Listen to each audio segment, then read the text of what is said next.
солармен таныстыра кетейін. Табысты продюсер, кәсіпкер Қайрат Нұртастың артында тұрған дара ана Гүлзира Айдарбекова. Рахмет, осындай құрмет үшін. Өте біз негізі үлгіде айны екеміз.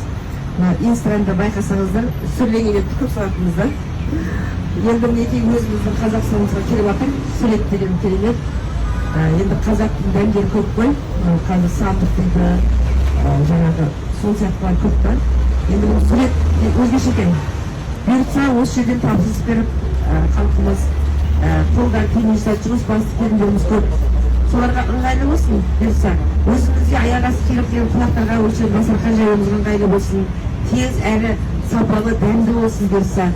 Және берекеге толсын. Рахмет қазір. Жүзінде осы суреттің аты шықсын. Осы Алматының өзінде жоқ дегенде оңдық сурет